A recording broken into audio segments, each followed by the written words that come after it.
From in the beginning to the musical apocalypse, this is The Bible Says What? I'm your host, Mike Wiseman. Love as God loved, meaning for most that we should sacrifice like Jesus did.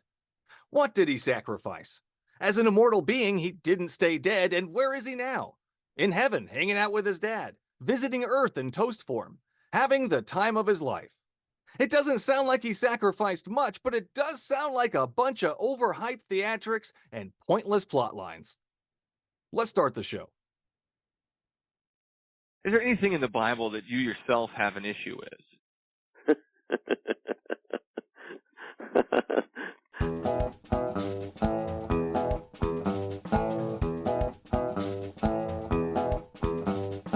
Okay, so it took you reading the Bible to realize that those things were bad for you? Yeah, it actually did. I Couldn't figure this out on your own?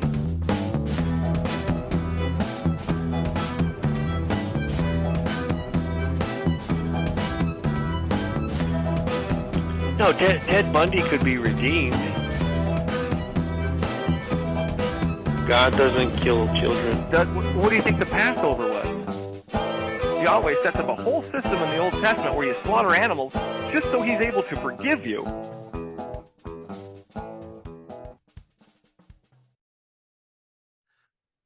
Today's special guest is Christian author Constance Hastings. Welcome to the show, Constance. Thank you for having me. Thanks for coming on. Thanks for taking the time. Tell us a little bit about your book.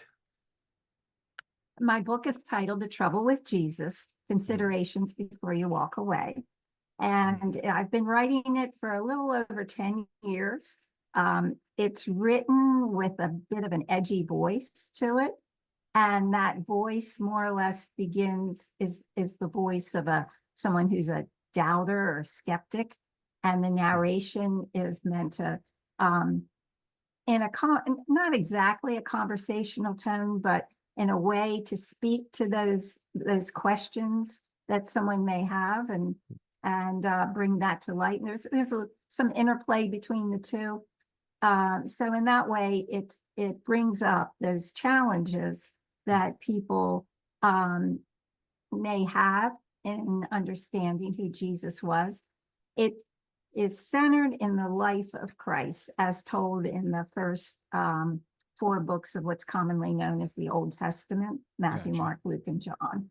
I don't deviate too much from that discussion in that way, and just bring out what, in some ways, how Jesus had trouble in his life, how he brought trouble to his world, how that sort of translates in a lot of ways to our lives today. And the result of that trouble was that he was ultimately killed. But in his story, as the gospel writers tell it, he rose again to overcome that trouble and to give that a meaning in our lives. Very interesting. So many questions. Love it. Thank you. Great. So first off, who is Jesus to you? Jesus is the common understanding is the Son of God.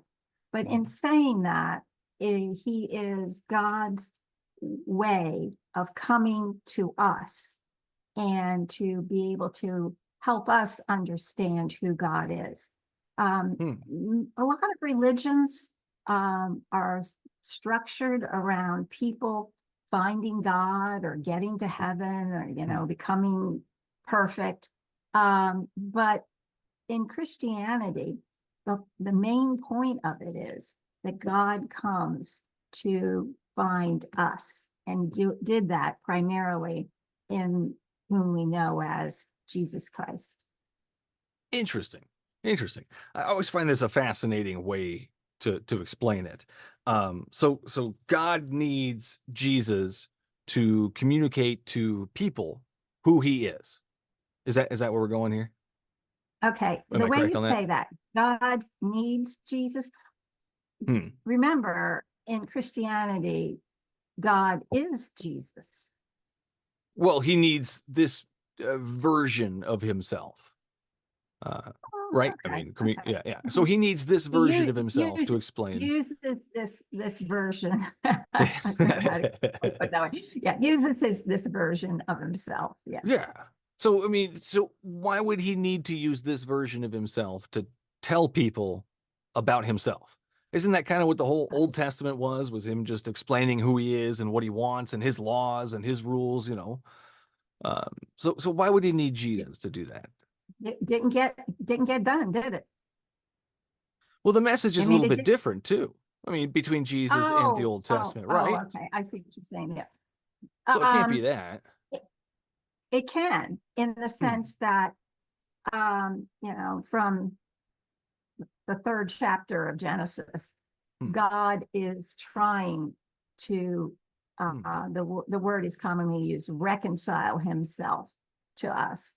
And in that regard, through the stories that we have in the Old Testament, the call of Abraham, the formation of the nation of Israel, the kingdom stories that go on there, the exiles. It all didn't work, did it? And so Hmm. suddenly, at the end of the what we commonly refer to as Old Testament, or better said, the Hebrew Scriptures with Malachi, it God just goes quiet. Hmm. There's 400 years, no more prophets. Hmm. And a lot happens during that time. Yeah. And there's a different world, a different context in which Jesus was born. And of course, we know that as the Roman Empire, and what was happening Hmm. there in Israel at that time of his birth. So God went quiet for 400 years. That's an interesting question there. Yeah. Is why would God go quiet for 400 years? His people, let's go back to that. I mean, during that time, his people are enslaved to the Egyptians, correct?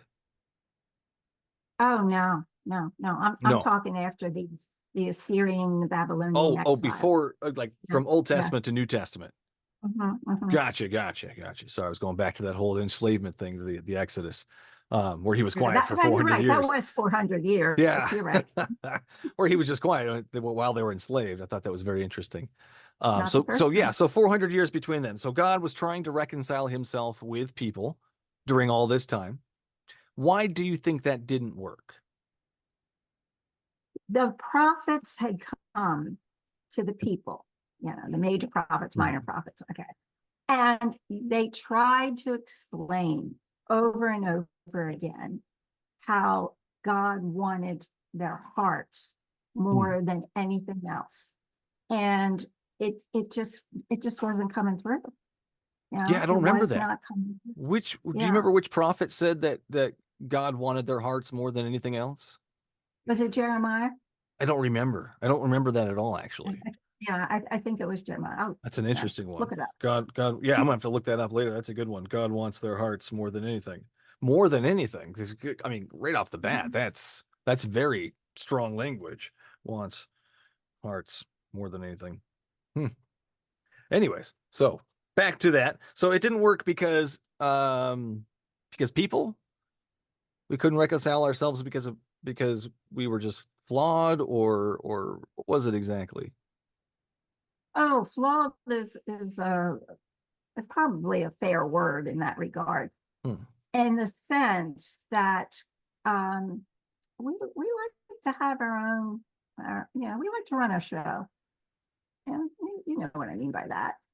We want to be the Kinda. ones that control. We Hmm. want to be the ones that can, figure out what's going on and what should be and Hmm. what's best. And usually, when we say that, we mean a best for me. So would you call that a And characteristic of humans? A characteristic of humans wanting to, do a that? deep-seated A characteristic. deep-seated So, characteristic. Who do you think yes, put that you deep-seated take a look. characteristic in us? Excuse me, what was that? Who do you think put that deep-seated characteristic in us? Start with from infancy. There is a need to survive, but Hmm. as an infant, cannot in any way control his or her environment, except by screaming. Okay. But And who put that so we need there? developed this. What, I mean, Okay. can we call it Survival. It's a natural, or is it survival. God that put it there? You could call it natural, but you know, in the sense that that's how we start. So You God know, we created us start, this way, naturally, well, if you, I guess. Is how yes, you. as infants, as Gotcha, infants. gotcha. So And why what do you I'm think God saying is, would do what, that? Why well, would he create what us I'm with saying that? is we have this sort of instilled in us, Mhm. and within our lives, particularly in our early lives, Hmm. we try and negotiate that control. And we mature and we come to a point, you know, where we begin to realize that we don't have to have ultimate control, but you know, basic securities being met and that type of thing. And in that regard, then we try and live that out. Now, your question was, why did say that Why again? would Why God did give us God? that deep-seated need for control, or to be the rulers, or whatever concept there? But why would God give us that? What, instead of just We giving us a characteristic that would just be happy with? that's good. Okay. Yeah, yeah, Why yeah. did God give us this need for Characteristic, control? yeah. I mean, he's picking out To be characteristics. He's got a whole card deck, and he's like, okay, I'm going to give him this one. He wants need for control. I'm going to give him this one, need for worship, that kind of thing. Sorry, go ahead. okay. All right. But hear this though, that we have this, yes, need for control, but the other side of your card, if you will, is, and you've heard this term before, we have to have choice. We have to have what we call free will. So That's we different, want though. control. Wait, we want control, but God gives that to us. But then there's the other side of that is the free will, and that's embedded in this. You see, they're not necessarily separate. So between the two, we want control, but we want to God allows us to have choices in which we manage that control, and there is life. So that's the system he chose. Is he wants to he played that card in there, and calls it free will. I mean, he's got all these different attributes he could have given us, characteristics he could have Right. given us to choose from. I Like don't know every characteristic in such the world, but I mean, he could have made all of us, friendly neighbors or neighborly. He didn't have to put anything in Oh, there okay. to make that I see where you're selfish going with that. genes But or anything even like being that. He friendly could have. is a choice. You can be, the most generous neighbor on the block, or you could be the Scrooge, the one who just holds everything in and is so tight with it. All of that still comes down to a choice. So that's why I say control is central to that, coupled with the free will. So, is there a heaven? And is it a perfect place? Define heaven. I don't know. I mean, there's lots of different definitions for heaven. Are How you do you talking see heaven? about? Are you talking about the place you go when you die? Yes. Okay.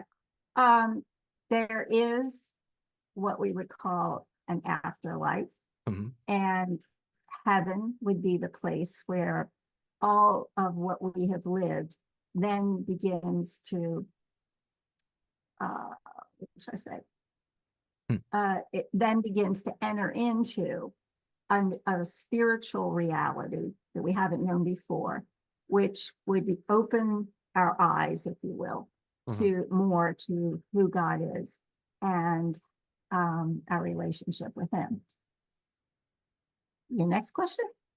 So is it a place? Is it a place where we all dwell, or some people dwell, sorry, in the afterlife, or like how does that work? Okay, let's come back to dwell. Here now we have our reality. Yeah. We both have our computers in front of us. We have this thing called the internet. We have, thank God, we have Zoom. We can communicate. Okay, those are our realities right now. Okay. But beyond us are things that can't be accessed necessarily in the tangible ways that we're most accustomed to. Such as? And it's such as, and this is where we go into the spiritual realm of being able to communicate. I heard a writer one time call it the thin place of meeting God. And so yeah, physically, we're so caught up in the material parts of the world. And yet there is that spiritual place, very thin, in which we can begin to see the spiritual eyes, what is beyond this. Now, that's a lot. That's a lot. So you yeah, can it see is, things you can see spiritual things with spiritual eyes. That just throws on remember a whole Paul new world said, and realm remember what Paul said here of confusion. about see through a glass darkly, Hmm. or see dark glass, I think is how it's Something better like that. put. Yeah. Yeah. Okay. Yeah, that's kind of like what it is. It's there is a reality beyond what our limited human reality is. How do you know And that? how do I know? Right. Because Yeah. I like I say, I am mind, I am body, I am spirit as well. How do And you know that your in spirit? Where's that come from? That whole spirit thing. That's why I'm okay. curious. Is how does that come into play? Seriously, in my life, I've been able to have that sense that something is beyond me. Okay. It might be thoughts that I had that I knew weren't mine.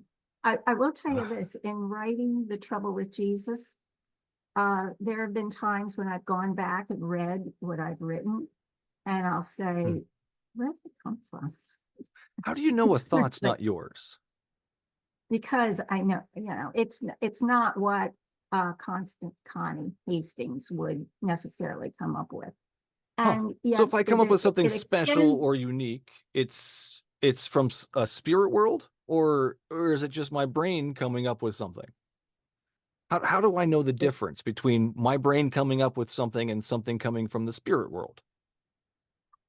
Your brain, I've seen and my brain both work on logic.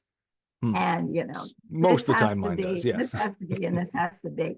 And yet I won't say it's illogical, but it comes from a thought process that is not of mine.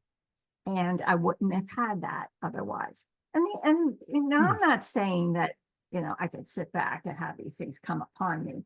But it is definitely a real part there. And that's what, when I write about the trouble with Jesus, I think Jesus had as his mission to try and communicate the message of what God would have for these whom Jesus knew and asked to spread to the rest of the world. And in what that message way, was that? Ultimately, it's what we call love. Love. But not what we know ultimately is love. It's not. Love / grace. Okay. And explain that. Grace is beautiful. Grace is the beautiful expression of love that comes without strings attached. You could say, and no strings people attached. People will say, I love you just as you are. In my previous careers, I worked as a mental health counselor, and I did. Thank you for your service. Couples counseling, and I did couples counseling. In doing so, and premarital counseling, and people, couples would come, and they're all the starry eyes, and they think that everything's going to be wonderful, and it turns out that in the days ahead, and as the relationship grows, and the years, and the stresses, and the working out, you begin to realize that who you thought you married might not be totally what you thought you married. And you have to deal with that. so it becomes to, Yeah. can Jesus I doesn't like love, divorce. yeah, well, can I love, can I, love is loving someone as they are Hmm. and being willing to be loved as they can love. Hmm. And if you have that as the basis of that relationship, you've got a Yeah. firm foundation in which to Hmm. grow and make it even more. The Hmm. highest relationship then becomes that of this grace that we know from God. Explain that. Yeah. Ultimately That's the highest the one, relationship. yes, The highest. the one who could only love us as we are in that regard. All right. Now, having said that, Yeah. grace is also transformative, because if you can experience that that um that being, I can't even find a word right now for it, just being taken in Hmm.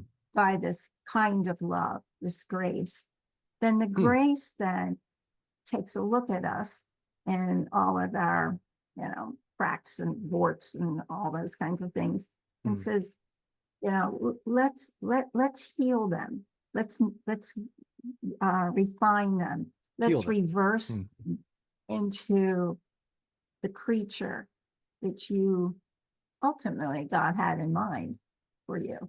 And in order for that to happen, there needs to be the bloodshed of Jesus, right? And everybody has to be Okay. bathed in that blood in order for them to be healed of this. Am I correct? Okay. All right. So what you're going to is the cross. Well, the whole purpose of Jesus. I mean, yeah, I mean, he talked about loving your neighbor, but God also said, kill your neighbor because he worships the wrong God. So there's a lot of difference there. So I definitely understand why God would need somebody to come down and be like, hey, that's not really what I meant, because these guys apparently got it wrong. Jesus told his disciples the night before he died, I'm going to give you a new commandment. Now, he had already summarized them previously. A new commandment. The two commandments, yeah. And asked to summarize the commandments, which commandment is the greatest? It's love God with all your heart, soul, mind, and strength. And the second is the greatest of that, love your neighbor as yourself. Okay. But then he says, I'm going to give you a new commandment. And in that commandment is, you are to love one another as I have loved you. Okay. Love one another As he's loved I who? have you. Just the disciples or just people in general? Okay. The commandment given to the disciples, given to the world. Okay? Yeah, well, I'm just Love not seeing the is love of not- God for people in general. I mean, we can look in the things he's done, the flood. I don't see a real love for people in that. And it's pretty All right, grotesque and okay. horrible. Yeah. Okay. You're taking the ancient Hebrew stories and putting them on Jesus. And let me explain The same guy, condition right? there. Let me explain the condition there. Love it. Go ahead. Okay. As I said, after the exile, all the major minor prophets, 400 years, God didn't say a thing, right? Okay, quiet. Crickets, as I say. During that time, the Hebrew priests and scribes and scholars studied the ancient writings, what the prophets had said, back to the Torah. And they're trying to glean from that what God is doing. Layer on top of that, of course, is what becomes the Roman occupation. So they're under the Roman thumbs, but at the same time, they have all of this tradition that they've been living under. And they're in that place. The Jews at that time, by the time Jesus was born, were really in a bad state. The taxes that were going on, you couldn't do anything without running into they describe it as a poll tax, a tax collector who basically would fleece the people for all they had. So, if you had a trade, if you had some sort of way of making a living, you couldn't do it. Okay. Hmm. Do you know what a sharecropper is? Refresh my memory. Okay. My grandparents were sharecroppers, long time ago back in Georgia. But you had a piece of land, you farmed it, but then when it came time to collect your harvest and the money from that harvest, you had to pay the other guy. And that's what they were doing. This kind of system has been Okay. fleecing people forever. So they were my trouble. point They were having is, troubles. yes, Yeah. they were on big trouble. But there arose during this time, these 400 years, a belief that if the Jewish people, all of them, could keep every single law for Mhm. 24 hours, the Messiah would come. Uh-huh. Okay. Okay. So again, there comes this class of priests who are trying to keep the people in line. They're the gatekeepers. And what they did then was to take those laws and make them into something that was going to, that were just ridiculous, What do you mean? and being able to carry them out. Well, the one that Jesus ran into all the time was the Sabbath laws. You're only allowed to take so many steps on the Sabbath day. These are God's Okay. rules, though, are they not? Did God set these in motion? Did God set these rules in motion or not? God said, remember the Sabbath and keep it holy. And keep it holy. You're not Okay. allowed to work. You can't even Yes. pick up sticks. All Remember right. that guy got stoned to What death. is holy? They sit down. Well, being holy is on the Sabbath day, you only take so many steps. See what I'm saying? So they took it too far, is what you're saying. And there were things that Jesus basically had trouble with in that regard. Right. Jesus upheld the moral law.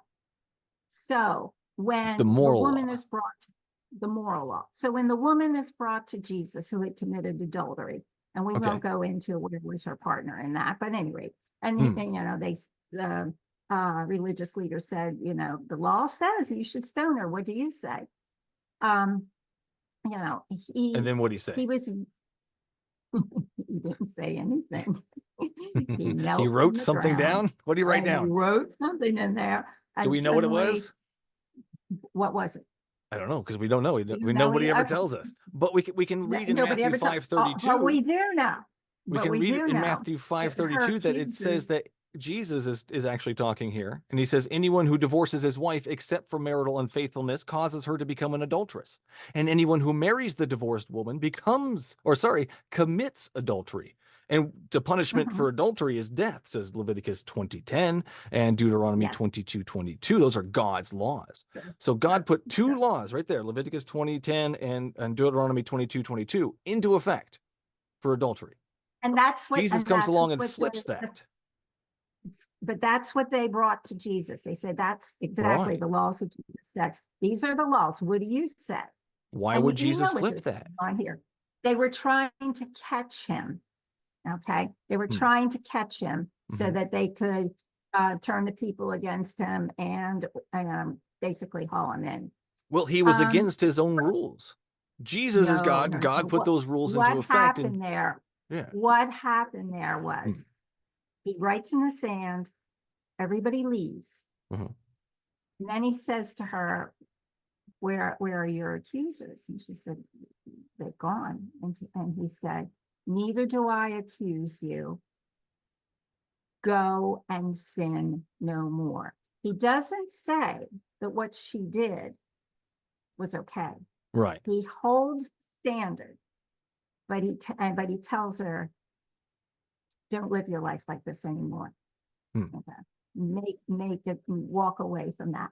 Now let's go back to this idea of what Jesus said about was it in Matthew? I think that's Yeah, what you were Matthew quoting. 5:32, where he says that Right. anyone who divorces his wife except for marital unfaithfulness is considered to become an adulteress, and anyone who marries the divorced woman commits adultery. And we all know the And penalty in for that adultery passage, that he set in Matthew place is death. 5, Yeah. yeah, Matthew 5 is what is known as Matthew 5 to 7, the Sermon on the Mount. Okay. And he's going through a list of things, if Mhm. if you hate someone, you in effect have committed murder. Well, Right? he tells you to hate your family in like the next chapters. I mean, that can't be true. Jesus is Okay. All contradicting right. himself here. This is weird. Okay. Yeah, weird. He goes into this, but what he's doing here is he's raising the bar actually above the law and going back to writing that law on one's heart So so he that it raised the bar of his becomes own then- law. okay, but it's the raising the bar, yes. So he improved upon his own law that he set in place. Let's put it this way, he improved upon their understanding of the law. And that's what, again, Well, now in I'm my really book, The confused. Trouble with Jesus, But go ahead. Yeah. comes to where we read things and to be fair, centuries have passed, but we read things or we accept the interpretations that have been laid on them, almost like what was happening with the Jews. And, how do you keep the Sabbath? You don't only take so many steps a day. And I don't want to be in stoned to this death. kind of- I would limit myself to, it says don't work. I'm going to not limit yeah, I'm not going to walk 5 steps. But again, This is serious stuff. but to their credit, I wouldn't say credit, but in their understanding, they say, look, people, you can't live like this. We have to be this way. We have to be so strict because we need the Messiah to come to get us out of this situation in which we are with the Romans. We want to restore the nation as it was under King David and so forth. So that's that. Okay. Now, getting back to this idea of interpretation. In the book, I write about Jesus' first miracle. You know what it was? Ooh, remind me. Changing water into wine. Oh, of course it was. Of course it was. Okay. All right, and you win. The Good job. story goes, that he's there's this wedding going on, and weddings in those days, they weren't even a weekend event. They were usually about a week long, and there was all kinds of festivities. And the bridegroom is basically hosting it, and it's a pretty big Lots deal. of drinking going on, lots of wine being consumed. 3 days in, and they have no more wine. Wow. And they're still walking and dancing. And yeah, they have no. Give me 2 hours, I'm done. No, you can't. I mean, this would be like a total embarrassment. So Jesus is there at this massive party. Everybody's drunk. Everybody's having a great time. And then the beer runs out or the wine runs out. And Jesus is like, it's okay. I got this, guys. He comes in and No. His mother comes in. Oh, that's right. You're right. Yes. He says to him, they have no more wine. And he says, what's that to me? I mean, it wasn't his wedding, And there's the way the text goes, it doesn't say pause, but you can find it in there, almost as if there's this communication between Jesus and his mother. And then she turns to the servant and says, do whatever he tells you to do. My son is a magician. Watch this. So, okay. So how do we know that wasn't a magic trick? That's a good question. How do we know that wasn't just a magic trick written down, He had told her, my time has not yet come. Okay. All right. So a couple things in this. We know that Jesus made the water into wine. Well, we know that there's a story in it. Yes. Yeah, because it means, Jesus was into having parties, right? That's how they read it. Okay. Well, he wouldn't have done anything he didn't want to, right? Excuse He me? wouldn't have done anything he didn't want to, right? He wouldn't have done something to Ah, hurt somebody either on purpose, right? I mean, he's Jesus. right. But my time had not yet come. Hmm. My meaning, a lot of people read this, he hadn't officially started this ministry thing. Like he Why? goes around teaching, preaching, healing. He had not. But his mother says, do it. Hmm. And turns to the servant, and there's, she knows that he can do it, and says, do whatever he tells you to do. Hmm. My time has not yet come. Nearby, I think there were like Hmm. six stone jars, and I'm talking about 30 gallons worth Hmm. of what was used for ceremonial cleansing, Hmm. all water. And he tells the servants, draw from those.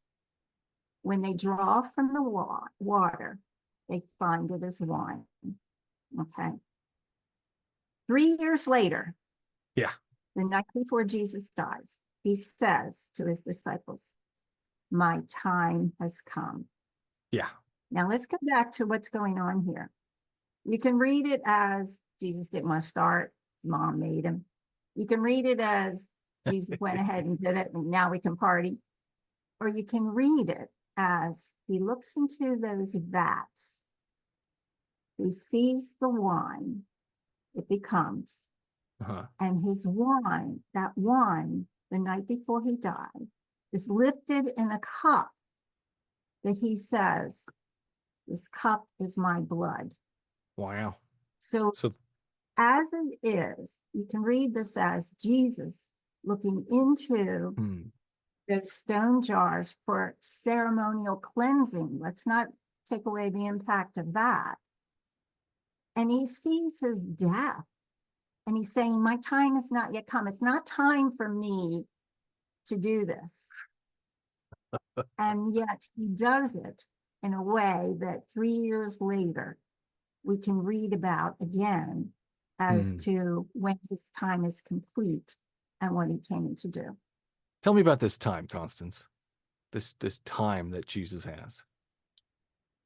What is it, Explain. and what its purpose is? You just said it. His time has not yet come. His purpose is not yet to be. What is his purpose? What is His Jesus' purpose. entire purpose? Okay. His purpose is to come in ministry. He, as the short version, is Yeah. healing, preaching, teaching. Well, Okay. besides the ministry, what is his Uh-huh. sole purpose? Yes, he's here to It's teach okay. and whatever, but he's got his body and his blood has been created for a purpose. And what is that? His human blood, you mean? Yes. Human Yeah. Okay. demigod, the whole the combination of the two there. Okay. Death on the cross, right? Death on the cross. So Torture, that's his purpose. the torture, the agony, the passion, we call it, of Christ. And Okay. who decided That that was his purpose? who okay, I Himself? listened to you. Yes, I know where you're going with this. It's, Okay. I mean, it's very simple. I mean, who decided that was his purpose? Did he decide Okay. himself that was going to be his purpose? Like, who decided? I think we know from turning the water into wine, he knew where this was going. Okay, in So that it was regard. himself? It was himself that, say that again? It was himself that designed this purpose for himself? Let's go back to this question of control. Okay. Okay. Okay, as long as it leads All back to right. that question. Yeah, it does. Okay, good. All right. Okay. The ancient story, the Jews today even they look at the story of the garden and the man and the woman in the garden as in a poetical sense. Others look at it as the actual story. So you've got between the two, but all of it is meant to convey what happened in this relationship between God and his creation. Okay. So to start, it was good. It was perfect. It was paradise. All right. And God said to man, he was not made to be alone. and put him in deep sleep, and from his rib, Well, he took made some him, animals first which because he then- didn't really know what yeah. was going to make a good companion, and then he made the woman. But he gave him Wasn't quite sure. this helpmate, and that was the woman.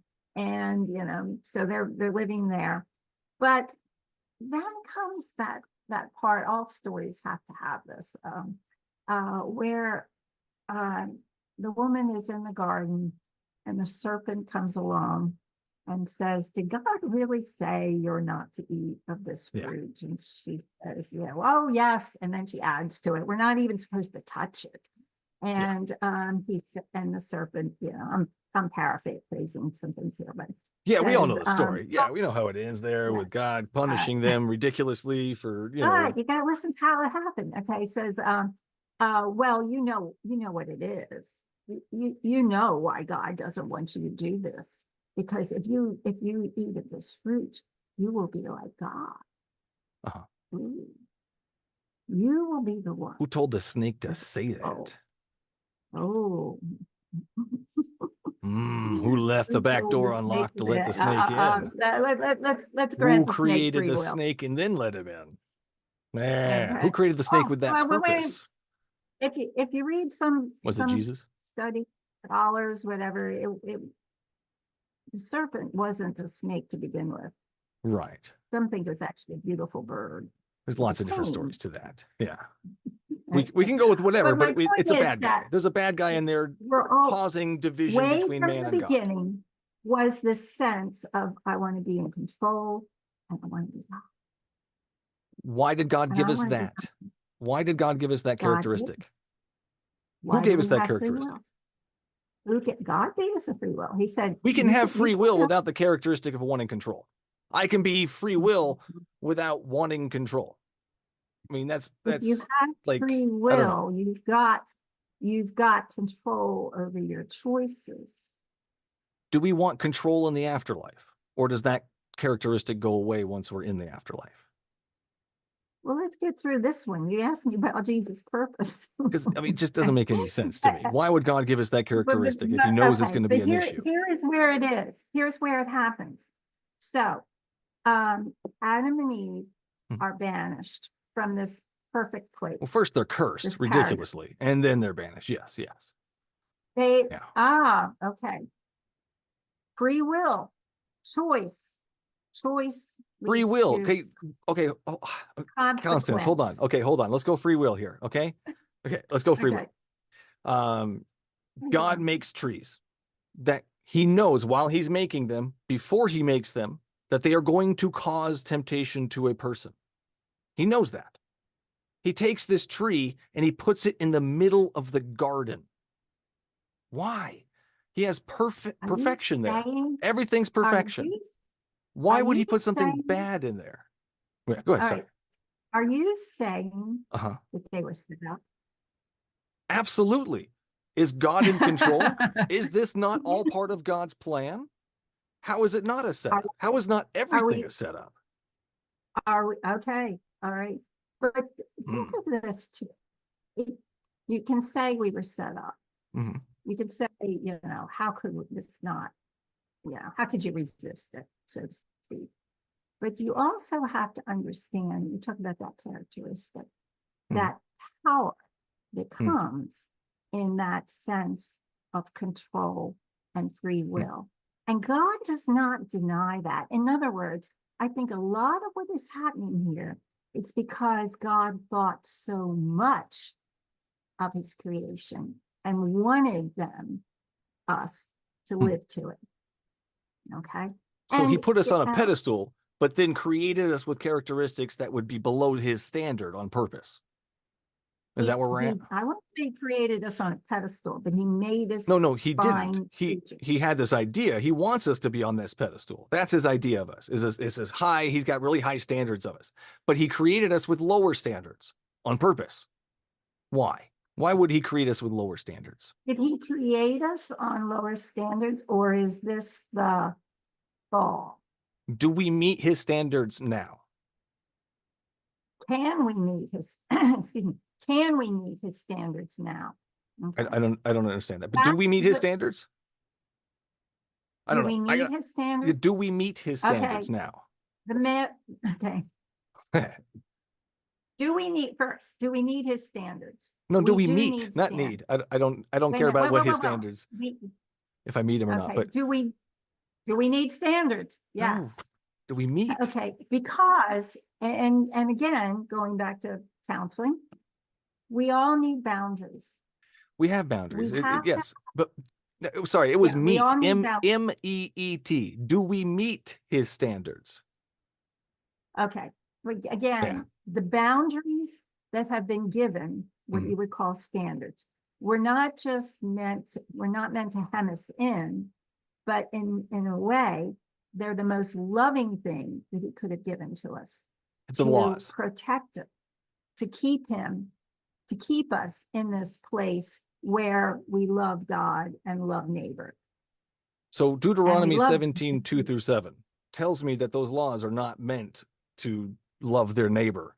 If a man or woman living among you in one of the towns the Lord gives you is found doing evil in the eyes of the Lord your God in violation of this covenant and the contrary to the command he has worshipped other gods, bowing down to them or to the sun or to the moon or the stars in the sky, and has brought this to your attention, then you must investigate it thoroughly. If it is true and it has been proved to be proved that it is a detestable thing and has been done in Israel, take the man or woman who has done this evil deed, take him to the city gate and stone that person to death. Why are we killing people that worship other gods? Go back. You've got God. That doesn't sound like his- loving people. Wait a minute. You've got God and his boundaries that have been given to the people. And what happened the first time Moses brought them down from the mountain from God? He made them tie swords to each other and run back and forth and kill each other. God did when they worshiped the golden he calf. broke Again, why them. is it so bad to worship another god? What? Because in Christianity, we say there is no God but you. Okay. And that becomes then a part of deception under which we live and want control and that choice. And, I'll be my own God or I'll have my own God. So God doesn't like it when we are our own God. He likes it when he's our God. Am I correct? Yeah. So what happens when he's not our God? When he's okay. Good point. Where did I see it? Oh, I guess it's your website. You have the banner. It's okay not to believe. Oh, yeah, that's my thing. that Yeah. right? Yeah. Okay. All right. It's okay not to believe. Okay. Yeah.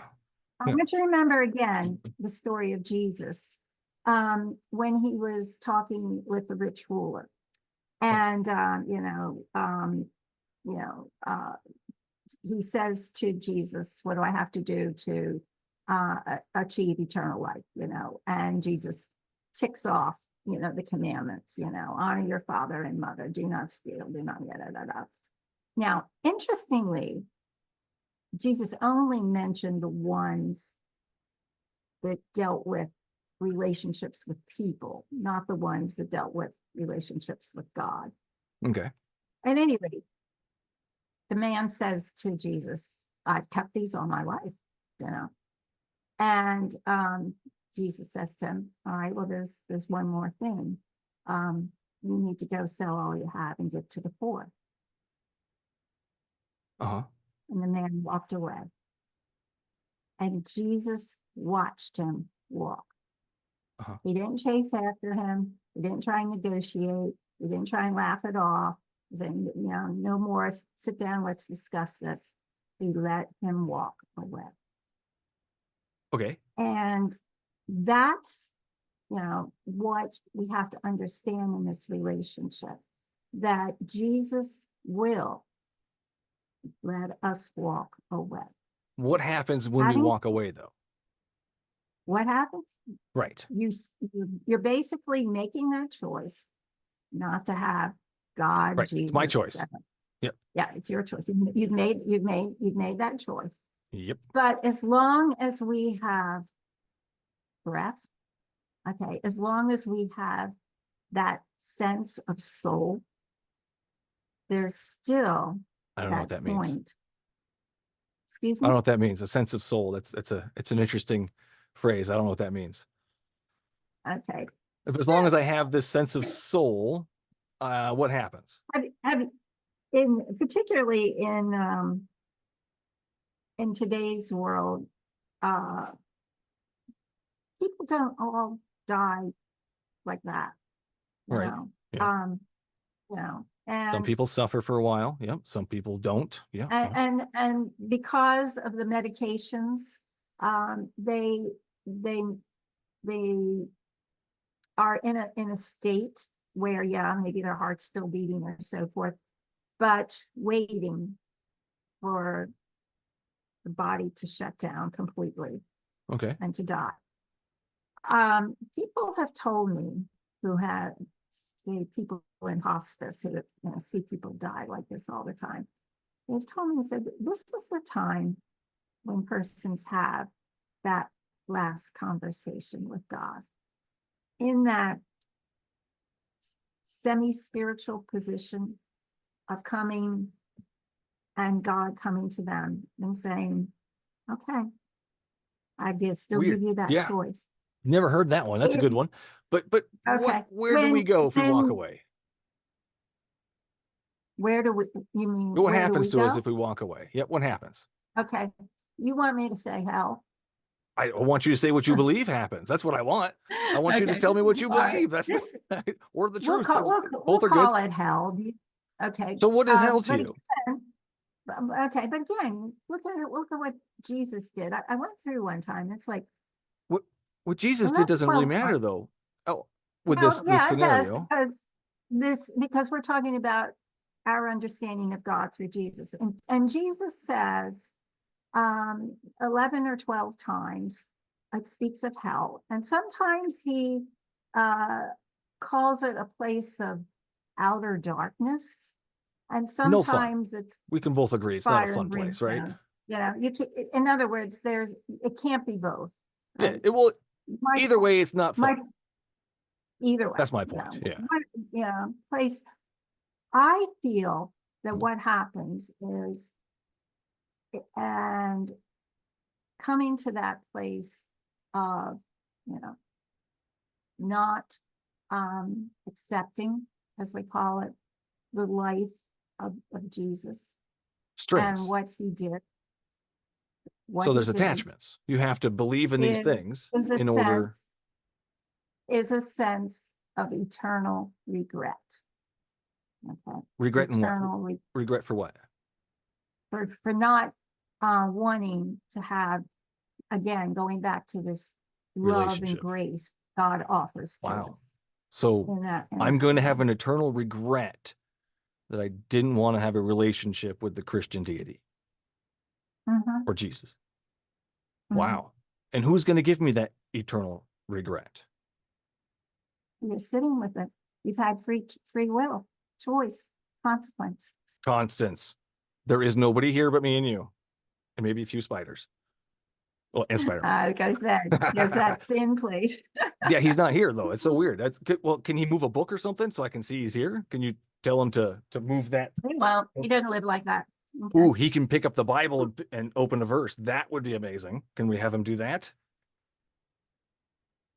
No, that'd be really great. Just saying, Jesus, if you're here. Why? Why? Why? Because then I would know he's there. Otherwise, I don't know he's there. He could be anywhere. Again, He that could be comes back to anybody. God thinks better of you. I God could have knows Captain how. Jean-Luc Picard next to me. I don't even know. Like if he's invisible. Who? Oh, sorry. God knows you in the depths He knows of who me. you are. Does he know what would convince me? Is that what you're asking? I'm asking you. Does he know what would convince me? I've been in that place where I wish God would do that. Do what? Move the book? Convince Yeah, 100%. Convince people. Definitely. I look at the Apostle Paul. The heavens opened. He was struck blind for 3 days. Yeah. It's one of those. God, if you really want people to know you, why don't you do this more often? Why don't you Gideon just grab them? showed himself to Gideon, proved all those things. Okay. Yeah. But again, I believe it comes down to this point Hmm. that in this love as you are. Hmm. God wants the same thing. Just love me as I am, and I will love Invisible you and as you are. mute? I have a Excuse hard me? time invisible and mute. I have a hard time loving things that are invisible and mute. It's kind of difficult. He doesn't, show up to my Oh, birthday party. He doesn't say hi. He doesn't do anything. So, I mean, it's kind of, oh, how do you decipher between that and an invisible friend? I mean, where do you draw the line at that point? that void, that sense of what is beyond you.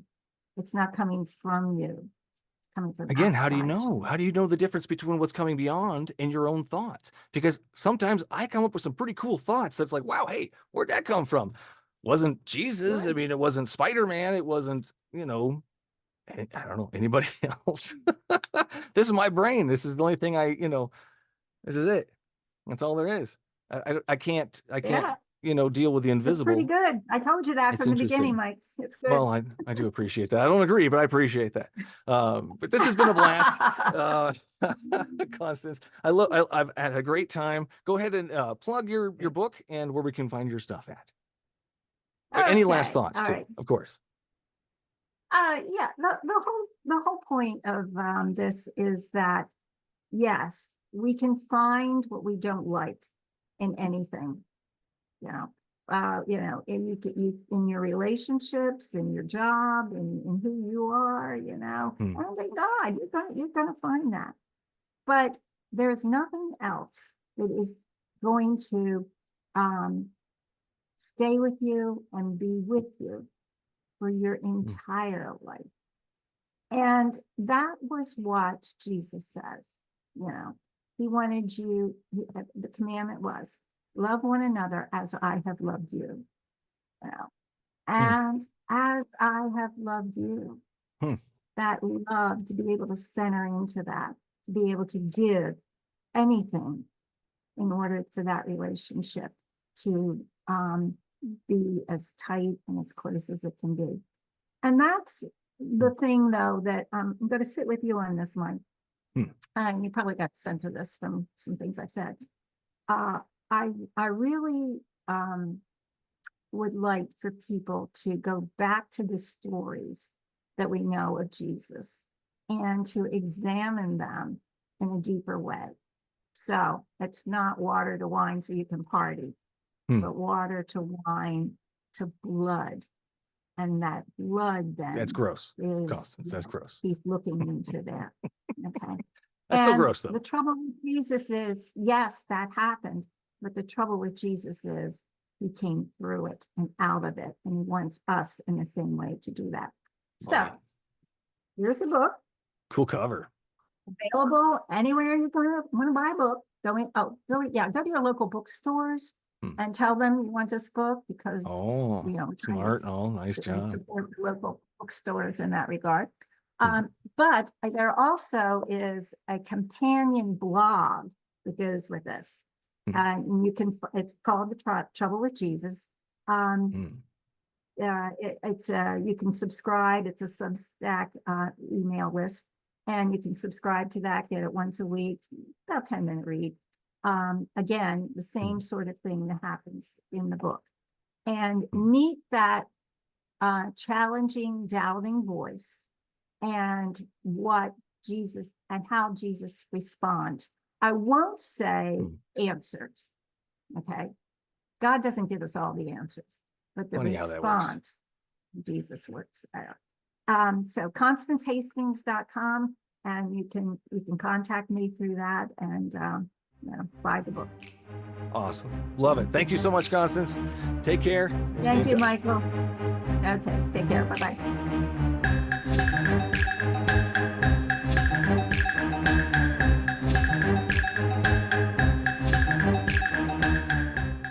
That's all the show there is for you today. Thanks for listening. As always, you can find all things BSW related on the show's website at thebiblesayswhat.com. If you like what you heard and want to help keep the recording light on, simply go to thebiblesayswhat.com and sign up to be a supporter of the show. Your episodic tithes of $1 or more will get you early access to each new episode on Wednesdays instead of Sundays. And no matter which platform you use to listen to your podcasts, don't forget to hit that subscribe button so you won't miss out on the next episode. Until then, would you kindly share and review the show?